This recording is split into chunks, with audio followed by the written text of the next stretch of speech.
Hi everyone, my name is Rodney Smith. I'm here with BoardGameGeek at Gen Con 2019. I've been joined by Brad from Wyvern Gaming, and you brought this big box, Cthulhu, the Horror in Dunwich. Yes. Well, tell me about this. I'm assuming something bad has happened. Indeed, it has. So actually, this is a standalone expansion to a previous game we had called Cthulhu, a deck building game. Okay.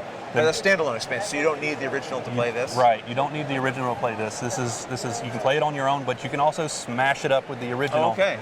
And it becomes very chaotic. All right, so for people who aren't familiar with the original, tell me a little bit about how this game works. Sure, so it's a 1 to 6 player, so you can play it solo. Okay.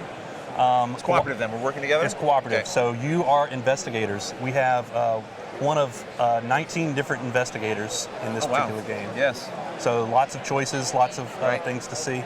Each one has their own backstory, special ability, and what happens to them after they die, which most likely is going to happen. They're going to have?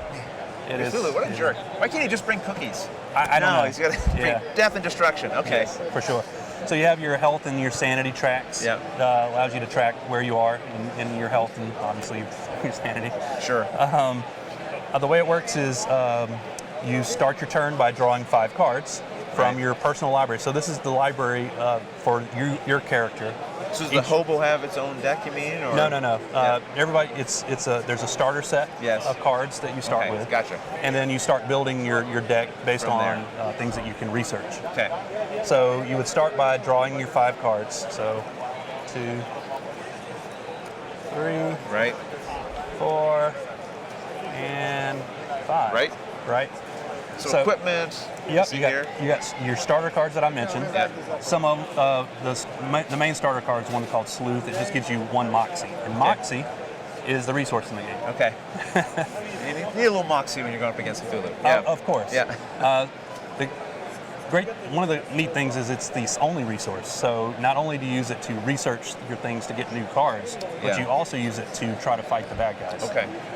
So the cost in Moxie for the cards is along the top, and the cost to defeat the bad guys is along the top as well. Okay. Along the top. That's straightforward, right?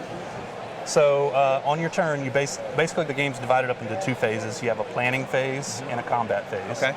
In the planning phase, you draw your cards, and then you activate cards from your hand in order to purchase cards from the library. Okay. So let's say that I activate this broadsword for 2 Moxie and this sleuth card for 1. I get a total of 3 Moxie. Right. So then I can buy some equipment. So I'm actually going to buy the musket. So these now get discarded, and this goes into my hand. Okay, gotcha. Which is a little different mechanic as well. No, a lot of times in deck building games, it goes away, you get it later. Yep. We like to satisfy the people right away, right? Sure. You put it in your hand. The only thing is you can't use it to buy other cards, so you have to first activate cards before you do your shopping. I see. And then once you... But I could go fight with this? But now I can go fight with it, right? Okay. So then you would refill the library. Right. And then if you had other players playing along with you, they would then do the planning phase. Sure. Okay. If you had defensive cards, there's a final preparation where you could play that card to there's like armor and stuff like that to try to help when the bad guys go, right, basically. Yeah. So once all the planning is done, then you move into the combat phase. Okay. And in the combat phase, the Elder Gods go first because they're the Elder Gods. Sure. Right. Respect your elders. I got it. We, of course, have Cthulhu, the Great Dreamer, in this one. Yeah. His deal is all investigators fall asleep. Okay. And what does that do to us? Well, if you're asleep, you can't take your turn. Okay. Each investigator rolls a d6. Yep. On a 4, 5, or 6, you wake up. Right. Okay. Otherwise, you stay asleep. Okay. How long does that persist? Until the end of the round. Okay. Got it. Or you take damage. Right. So that's really bad. So we have to roll a d6 to see if we make it. So in this case, we would be asleep. Yep. We'll pretend like we're not. So we can actually do something. Then this other guy would go. Deal each investigator IC -2 sanity and health damage. So IC is investigator count. Yep. So this is a way that the game scales. I got it. Right. But there's a minimum of 1 rule in the thing. So IC -2. If there's only 1 player, it's still 1. Got it. Okay. So we would indicate that by moving our markers down. Sure. Actually, I'm going to say we got it down to 15. In this expansion, this is one of the new things. Is we gave once you get to half your sanity, you take on a derangement. Okay. So some permanent, ongoing detriment to your character. Exactly. Oh. So you have to draw a right derangement, and the investigator only has one gear slot. So gear is one of the types of library items that are permanent items for your character. So you get reduced in the number of ones you can do. You can't carry as much, right? Right, Makes sense. exactly. Okay. So that would become part of your character now until you regain sanity above it, at which point that goes inactive. Then you can lose it? Oh, it goes inactive? Okay. But if you reduce Then your sanity, again, it comes back and you draw another one. Okay, good. Yes, right. Make it a little harder, right? Yes, it always gets harder. That's sort of the nature of these kind of games. It's Cthulhu, right? It Yeah. just keeps escalating. Once the Elder God goes, then the mythos. This is the bad guys deck of fun. So a card gets played from here, and this one play an additional IC -3 mythos card. So it just basically brings some more. Sure. Do some more. And in this case, we have summon IC -3 Shawthoughts. Right. These are really hard names to say.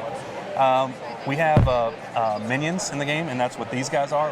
A lot of them are still in the box, but you would draw them out and bring them out depending on what needs to be done.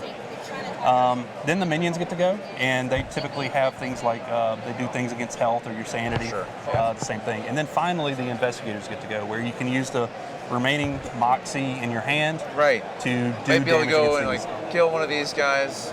Yep. Do you get a reward for killing them, or is it just they're no longer there to harass you? They're no longer there to harass you. Yeah, right. The goal of the game, though, is if you are able to banish all the Elder Gods who are active. Okay. You don't kill the Elder Gods. So you need to build up to a pretty big hand to take out these. It takes a good bit of time to get powerful enough to actually take those guys on. Otherwise, you have to kind of deal with their minions and make sure that they're getting taken care of. So how long would a game of this typically take to play? Typically, it's about an hour per Elder God that you face. So you can put it more than one at a time. You can. We have difficulty levels of the game. Gotcha. If you want to, have a harder game, you can play more than one. Yeah, beating Cthulhu is just too easy for you. Yeah, right. Sure not. Is this available now? It is. This shipped to our backers last week. Okay. And it's available here at the show, and it will be in the local game stores very soon.